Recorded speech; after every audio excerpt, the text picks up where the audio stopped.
Olá, hoje com muito prazer recebendo no meu canal o professor Michel Guerra. Vocês que acompanham o nosso canal, nós já fizemos algumas entrevistas com o professor, que é um grande especialista, que domina uma questão que eu confesso a vocês, eu achava que era quase que página superada na nossa história, mas como que ela reapareceu com uma força tão terrível nos últimos 3 anos e 9 meses de governo Bolsonaro? Eu acho que há alguma razão para tal. Então, professor Michel Gar, muito obrigado por ter aceito mais uma vez o meu convite. E a primeira questão é até um gancho com o que eu disse anteriormente.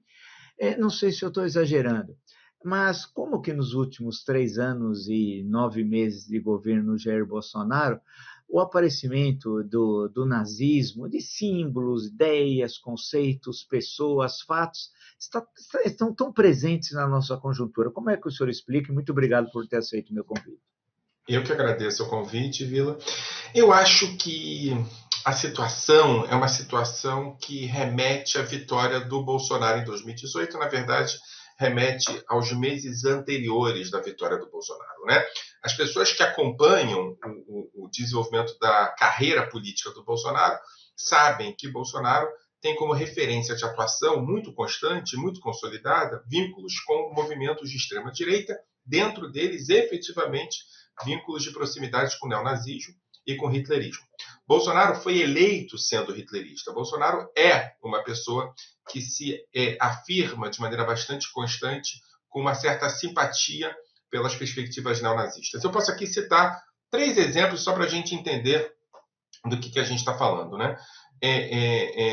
Além de defender, né, do plenário do Congresso Nacional posições de extermínio dos povos indígenas de maneira muito constante, né? Além de defender extermínio de população mais pobre de maneira muito constante, Bolsonaro chega ao ponto, né, de defender lá para os anos 90 o direito dos alunos do colégio militar fazerem uma homenagem de formatura, nada mais, nada menos do que a Adolf Hitler. Né? E numa das suas referências de homenagem a Adolf Hitler, as suas justificativas para que os alunos possam defender, ele diz que Adolf Hitler recebe é injustiçado, porque ele, na verdade, representa o valor, a moral e a disciplina para os alunos, que os alunos precisam. Ou seja, a gente elegeu uma figura que considera que Hitler é um personagem histórico que deve ser defendido por representar bons exemplos para a juventude. É isso que a gente defendeu. Agora, se você acompanha a partir daí, a partir dessa figura que é Bolsonaro, as suas práticas políticas, Bolsonaro defende de maneira muito clara posicionamentos de extrema-direita e é defendido por grupos neonazistas. Não é? Já em 2011, ele cita em programas de televisão aberta historiadores negacionistas, né? Ele cita, por exemplo, David Irving com alguma frequência. Ele não deve ser uma pessoa que lê muito, então é muito fácil a gente localizar quando ele começa a citar autores, deve ser trechos que cabem na tela de um celular, né? Ele se abraça com um sósia de Adolf Hitler na defesa da escola sem partido numa manifestação do Rio de Janeiro. Ele simplesmente é um cara. Eu quero que você entenda, Vila. Estou falando de uma pessoa fantasiada de Adolf Hitler e se abraça com o cara. Se alguém se aproxima de você fantasiado de Adolf Hitler, você vai fugir. Né? Ele não, ele abraça o cara. E o terceiro elemento, que eu acho que é o elemento mais importante para a gente, para eu terminar o que eu queria dizer, que é o apoio consistente dos grupos de extrema-direita e neonazistas, e aqui é neonazistas mesmo, ABC, carecas do ABC, grupos do White Power, a famosa manifestação a favor do Bolsonaro em 2012, no vão do MASP. Né? E Bolsonaro nunca negou esse tipo de coisa. Então, você tem duas camadas no bolsonarismo. A primeira camada, a camada da superfície, é a camada uma espécie de programa de auditório da política, ele fala o que ele quer mesmo, é o homem que diz o que quer, etc. e tal, né? E a camada do subterrâneo é o neonazismo. Né? E o neonazismo sempre esteve lá presente e é um elemento, citei 3 exemplos, podia citar 15, 20 exemplos, é um elemento muito constante, muito consistente, o que acaba produzindo no Brasil de Bolsonaro que nós tenhamos virado, veja bem o que eu vou dizer, uma Disneylândia do neonazismo no mundo. Não há país no mundo onde há mais crescimento de grupos neonazistas do que o Brasil. né? É claro que há outros países com mais grupos neonazistas, mas o crescimento de mais de 300% é localizado somente nesse país. Por quê? Não é por causa de uma, sei lá, configuração astrológica específica, é porque Bolsonaro está acionando, está acenando para os grupos neonazistas do mundo inteiro que no Brasil é seguro defender o regime de Adolf Hitler. E os resultados são esses que você citou agora, como, por exemplo, o aparecimento de células neonazistas em Santa Catarina, dentro da Universidade Federal de Santa Catarina. Bolsonaro conseguiu nos colocar no mapa. Não da melhor maneira, mas da pior maneira possível, viramos a Disneylândia dos neonazistas no mundo inteiro. Professor, é duro ouvir isso. E eu sei que o professor, um grande estudioso, está correto nessas afirmações, o que traz uma enorme preocupação, acho que para todos os democratas, republicanos, para todos aqueles que defendem o Estado Democrático de Direito sempre, a Constituição Cidadã. A pergunta que eu faço ao professor, será que eu tenho conversado com muitos amigos, tentando obter resposta à nossa profissão, afinal é essa, o que aconteceu conosco? Nós nos entusiasmamos muito com a Constituição de 88, com seus valores, e esquecemos de esses valores, colocá-los em prática, no cotidiano, na escola, no dia a dia, no emprego, na família, no local onde moramos, nas grandes manifestações públicas.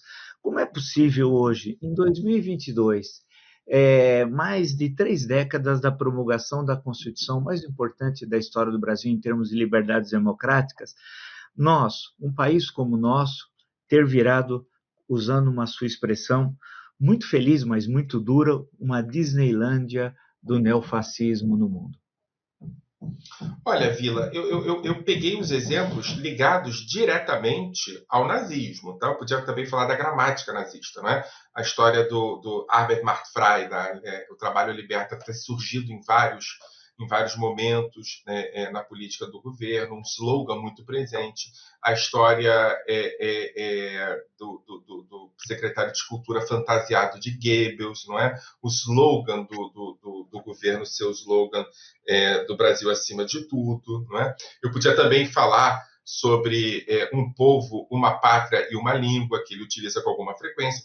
Eu podia só me localizar no neonazismo, mas além da questão nazista, quando eu estou falando de nazismo, não sou eu que estou falando que Bolsonaro é nazista, tá, Vila? Acho que isso é muito importante. É Bolsonaro que está dizendo que é nazista. Ele está dizendo isso o tempo todo. Quando ele cita Hitler, quando ele coloca Hitler como exemplo, quando ele coloca referências da gramática nazista como referências do seu governo, eu não preciso chamar o Bolsonaro de nazista. É ele que está afirmando isso todo, eu só estou escutando o Bolsonaro.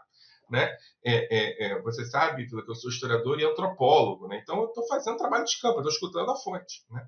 Agora, tem coisas além disso. Né? Tem o famoso discurso de Hebraica, em que ele aproveita a bandeira de Israel para se higienizar, e lá ele fala de dizimar povos indígenas, ele trata afrodescendentes como animais, falando que eles pesam como gado, e mais do que isso, em um momento, né, eu escrevi um livro agora, inclusive, se você quiser ler, eu vou ficar muito feliz, Vila, sobre o não-judeu como a comunidade judaica foi colonizada pelo bolsonarismo. Em algum momento ele fala, inclusive, nessa palestra dele em 2017, ele fala que há raças boas e raças ruins. Eu vou repetir. Bolsonaro diz no Clube Judaico que há raças boas e raças ruins. E ele cita, inclusive, quais são as raças boas e as raças ruins. Isso é nazismo. Né? Agora, para além disso, há que se entender essa sua pergunta: o que aconteceu conosco?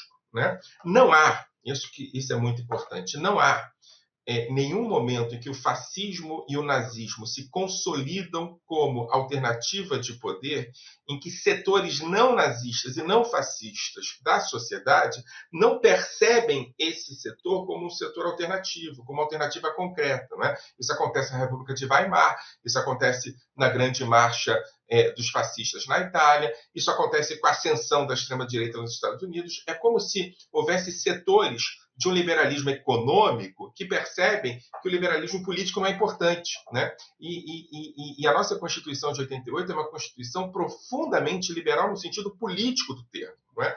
E aí, em algum sentido, para se liberar da dimensão do liberalismo político e avançar no que eles chamam de liberalismo econômico, eu acho contraditório haver a possibilidade de um sem outro, mas enfim, eles olham para um fascista e olham para um fascista dizendo: esse cara é alternativo. Agora, veja bem, o fascista não é um monstro.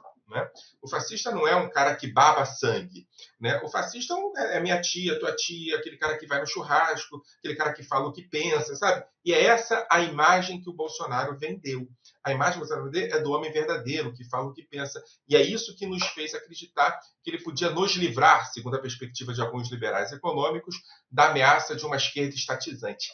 E eu acho que o pós-Bolsonaro tem que produzir uma desbolsonarização da sociedade brasileira. Os que apoiaram o Bolsonaro, e alguns apoiaram até há pouco tempo atrás, eles precisam ser abraçados por nós, eles precisam ser tratados como pessoas que vieram para o lado da democracia. Porém, é preciso entender o que aconteceu.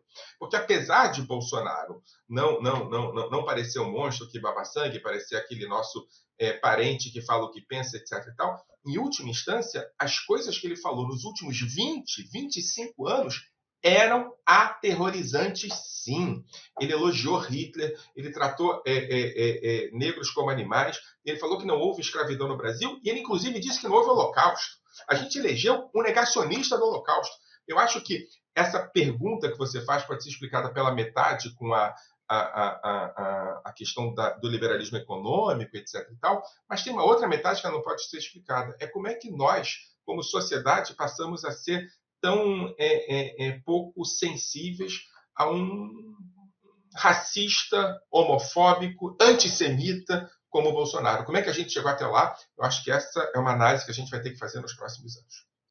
Eu até tive conversando ontem com o pessoal do meu canal, dizendo que nós confundimos, acho, não sei se estou errado, tolerância, que é uma coisa que está na nossa Constituição, com um certo, não vou dizer desprezo, mas achando pouco importante essas falas, e você sintetizou algumas delas, são gravíssimas, do Jair Bolsonaro em relação ao Estado Democrático de Direito, em relação à civilização, aos valores civilizatórios e a tudo aquilo que o mundo começou a pensar, a refletir, especialmente a partir de 1945, depois de termos assistido toda aquela grande tragédia da Segunda Guerra Mundial. Hoje eu mesmo estava lendo aqui um texto sobre a intelectualidade francesa pós-libertação da França em 44, ao menos de Paris e depois boa parte da França, e como é que os colaboracionistas, como é que eles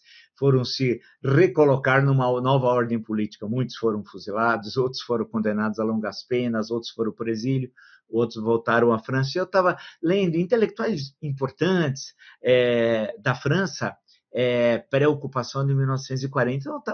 Eu sempre busco, não sei se é a nossa profissão, tentar compreender no sentido histórico, claro, esse fenômeno. E eu, pegando esse gancho, isso que você colocou, que me parece fundamental, ou seja, o Brasil pós-Bolsonaro.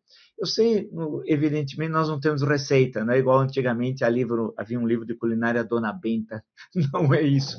Mas o que eu pergunto a você, depois de virarmos, espero, essa triste página no próximo domingo, no dia 30, como é que nós vamos reconstruir o Brasil, que é um trabalho de reconstrução, e uma dessas reconstruções, são muitas, é de enfrentar o pós-bolsonarismo, para que isso não volte a ocorrer. Como fazer isso? O que fizemos de errado? Falamos algumas dessas questões, mas o que devemos fazer nesse processo que eu chamo de educação política, de verdadeiro pedagogo ambulante? Nós somos pedagogos ambulantes em tantas questões, e essa é uma vital para nós. Professor Guilherme, eu pergunto, e aí, o que fazer depois de virarmos essa triste página do bolsonarismo? Você sabe, na França, no pós-guerra, houve uma tentativa de transformar a França num país de resistentes. Não é?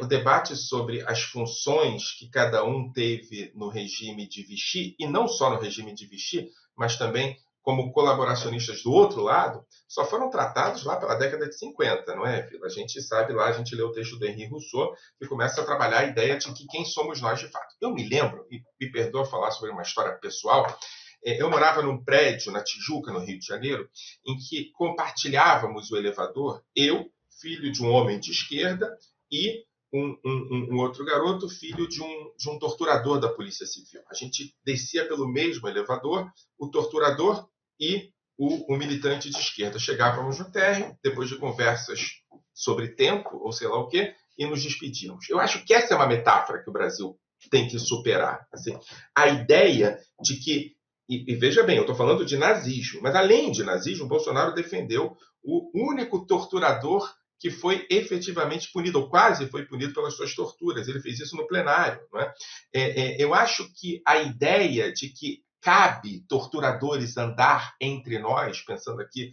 no filme Argentina 1985, que está agora em cartaz, é preciso entender que nós não fizemos isso.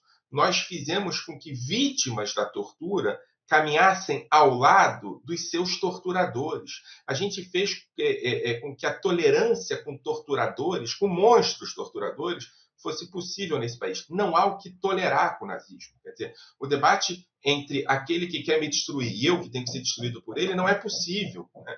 A gente está falando hoje, depois de 47 anos do assassinato de Vladimir Herzog. Não é? Esse atual presidente da República que gostaria de ser reeleito, ele defendeu o assassinato de Herzog dizendo que essas pessoas se suicidam mesmo. Quer dizer, ele tem o direito de suicidar as pessoas. Não dá. Assim, a tolerância entre os que querem destruir e os que têm que ser destruídos é impossível. A gente tem que colocar uma gramática política no Brasil onde haja limites efetivos. E aqueles que cometeram crimes contra a democracia que sejam punidos. Né? Porque senão amanhã eu vou estar andando na rua, ao lado de mim está um cara com uma suástica e o sonho do cara, né? Debré sempre fala, pergunte para as pessoas com arma na mão qual é o sonho que eles têm. Se o sonho do cara que está com a arma na mão é que eu deixe de existir, esse cara não pode existir ao meu lado. Se ele quer mexer, ele não pode estar ao meu lado. Então, a gente tem que colocar limites claros e reavaliar as questões que nós ainda carregamos como correntes na perna, Vila, da ditadura militar brasileira. Não é possível que a gente chame Brilhante Ustra de um herói. Não é possível, porque senão a gente vai estar chamando Mengele de herói. Hitler de herói. Aliás, Bolsonaro chamou Hitler de herói. Bolsonaro chamou Stroessner de herói. A gente elegeu uma pessoa que chamou Stroessner de herói. Né? Eu fico vendo na campanha eleitoral as pessoas acusando a esquerda de defender ditadura, etc. E tal. A gente está falando do outro lado de uma pessoa que defende Pinochet, Stroessner, Hitler. Tem limites. E eu acho que o pós-Bolsonaro a gente tem que se preocupar e perder tempo colocando os limites para que não haja a possibilidade que tenham que conviver no mesmo ambiente público os que devem ser destruídos e os que querem destruir. Não há liberdade de expressão entre os possíveis assassinos e os possíveis assassinados. Tem limites, esses limites têm que ser colocados em lei. Você lembrou bem, eu tinha esquecido na correria do dia a dia, 25 de outubro de 1975. Puxa vida!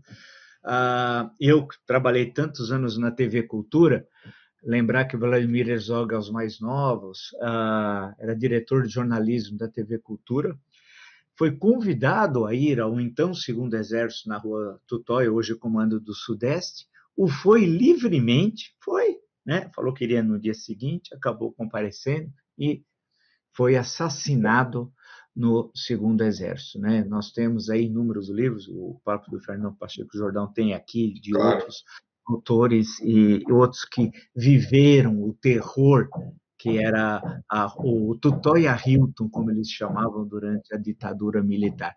Eu acho que esse ponto que você destacou também me parece central do pós-Bolsonaro e da educação política. E eu acho que não é panfletarismo, não. Tem de ser no interior das escolas, os nossos currículos, especialmente na área, um currículo de direitos humanos, no sentido mais amplo, o estudo que eu sempre falo da Constituição, porque a Constituição, aqui tortura, é crime inafiançável, né? É um crime contra a humanidade, está na Constituição Cidadã. Então, como que nós temos de pensar o pós e de construir para as atuais gerações e para as novas gerações, né, o que significa alguém que normaliza, né, Adolf Hitler? Eu acho, para ir toda essa árvore de genocidas ao longo da história recente da humanidade. Eu acho que esse é uma das nossas tarefas centrais, e você lembrou muito bem o caso Herzog, que foi aquela situação terrível, e lembrar tudo o que ocorreu na missa da Praça da Sé posteriormente. Eu lá estava, era um jovem líder estudantil à época, e tudo aquilo que nós assistimos, aquele momento de resistência tão duro da história do Brasil recente, e que se apagou, vai passando o tempo, as pessoas vão esquecendo. Esse é um outro problema. Uma última questão, sem ser chato e abusar do seu tempo.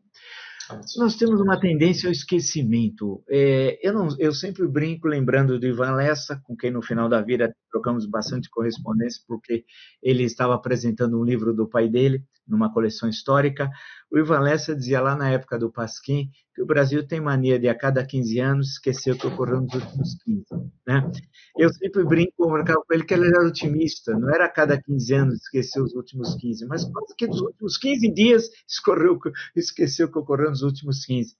Como é trabalhar com o esquecimento, enfrentar o esquecimento? É uma forma alguns já me disseram isso e eu respondi, mas é uma forma de achar que aqueles culpados serão culpados eternos, que não terão direito a refazer suas vidas? É possível pensar isso por um torturador, por um assassino, por um chefe de campo de concentração, para um defensor do nazifascismo? Você sabe, Vila, eu tenho uma questão muito grande com essa ideia da memória. Eu acho que a memória resolve pouca coisa, né? E é por isso que, para além da memória, a gente tem que ter práticas cotidianas renegociadas o tempo todo para que a gente não dependa da memória, né? Você falou sobre trabalho pedagógico, você falou sobre limites constitucionais. Eu acho que tem uma dimensão judaico-cristã de que a memória nos redimirá dos atos do passado, que não funciona na prática, não é? Eu acho que a gente tem que estar o tempo todo colocando limites no cotidiano, né? Eu acho, por exemplo, que tem uma tarefa histórica para o pós-Bolsonaro de reavaliar completamente o que se chama de educação sobre o Holocausto. Né? Eu não acho que lembrar do Holocausto resolve alguma coisa. Né? Eu quero lembrar você que o Bolsonaro se transformou num candidato de extrema-direita e neofascista no clube judaico. Quer dizer, estrategicamente, ele utilizou a memória das vítimas do nazismo para poder se justificar como não nazista. Né? Eu acho que a gente tem que se lembrar menos e entender mais. Ou a gente tem que se lembrar para entender. Eu acho, por exemplo, que a compreensão do que é uma ditadura militar, ou do que é o genocídio, ou do que é o fascismo, ou do que é o discurso fascista, é melhor do que a lembrança disso. Né? Eu proponho que a gente invista mais tempo em estudar menos o Holocausto e mais como chegamos até o Holocausto. Menos 41 e mais 32. A gente está agora numa possibilidade concreta de evitar que 32 se transforme em 41. Não adianta a gente esperar muros de Auschwitz e chaminés queimando pessoas, porque se chegar até lá, a gente já perdeu a guerra. O que a gente tem que ganhar é a guerra antes que Auschwitz seja construído. E entender, e não se lembrar, Vila, como é que Auschwitz foi construído. Auschwitz foi construído não somente pela maldade dos nazistas, mas pelo silêncio e pela tolerância dos pseudodemocratas. Né? Bolsonaro só foi eleito por causa desse silenciamento. Né? Eu estava vendo agora, por acaso, antes de você me avisar que eu ia falar, eu estava preparando a aula que eu ia dar, e eu estava vendo os discursos do Bolsonaro nos últimos 20 anos na Câmara dos Vereadores, dos Deputados em Brasília. É absurdo. É absurdo. A gente está falando de um nazista falando na Câmara. Esse cara foi eleito. Né? Será que não deu para entender que era nazista? Olavo de Carvalho, né, o seu grande mentor intelectual, ele passou 25 anos falando de conspiracionismo típico do neonazismo. Ninguém percebeu que era preciso cancelá-lo. Eu acho que a gente tem que se lembrar, mas é fundamental que a gente entenda. Entender hoje é que a gente elegeu, eu não votei no Bolsonaro, né, mas eu estou falando da gente como sociedade, a gente elegeu um nazista. A gente tem que entender isso. Entender isso significa escutar o Bolsonaro. Escutar o Bolsonaro e reconhecer o que ele está falando a partir dos vínculos que o Bolsonaro faz com o que ele está. A gente elegeu um nazista que tinha como referência fundamental um outro nazista, que era Olavo de Carvalho. Se a gente só se lembra do nazismo, a gente se lembra de uma memória absoluta do mal. e o nazismo só foi possível chegar à memória absoluta do mal com a memória relativa do mal. É preciso entender os processos, escutar o que está no campo e evitar que a gente erre novamente, porque Bolsonaro vai ser derrotado no domingo, mas o bolsonarismo e o fascismo e o nazismo estão aqui nessa nova Disneylândia, e eu quero que o Brasil volte a ser reconhecido como o que ele era, um país de cultura, um país de abertura, um país de liberdade, um país de democracia, e menos como uma Disneylândia do nazismo. Eu não preciso mais explicar à minha filha o que é nazismo, porque ela enxerga o tempo todo símbolos nazistas na rua. Eu quero explicar para minha filha o que é o Brasil e não o que é o nazismo. Eu quero poder explicar no pós-Bolsonaro que houve um período em que nós erramos. Mas para que a gente explique que houve um período que nós erramos, é preciso entender como é que a gente chegou nesse período. Então, eu proponho que a gente se lembre, mas que a gente entenda. Porque sem entender, a lembrança é inócua. Eu queria agradecer muito, muito, muito, muito mesmo o professor Michel German pela entrevista. Ele colocou, vocês vão assistir, né? Assistindo, usem a página dos comentários. Nós temos 1.000, 2.000, 3.000, 4.000 comentários. O engajamento de vocês é fantástico sobre questões fundamentais que o professor destacou e que nós temos de refletir. Vamos aprofundá-las em outras conversas aqui no nosso canal, porque o objetivo do canal é justamente isso: pensar, refletir, saber por que nós chegamos a essa situação que vivemos e apontar que precisamos construir um outro país, né? Algo estava errado no passado recente. Professor, muito obrigado, mas muito obrigado mesmo por ter aceito o meu convite e até a próxima. Como os fascistas diziam, como os antifascistas diziam na Espanha, eles não passarão. E a gente vai derrotar o fascismo e vai refundar a República Brasileira a partir de uma perspectiva antifascista. Não passarão e a gente vai vencer. E a gente, depois disso, conversa, Vila, para poder tentar pensar um novo país onde o fascismo esteja fora do arco do Brasil. Não cabe nazismo e fascismo nesse país. Valeu, muito obrigado mesmo.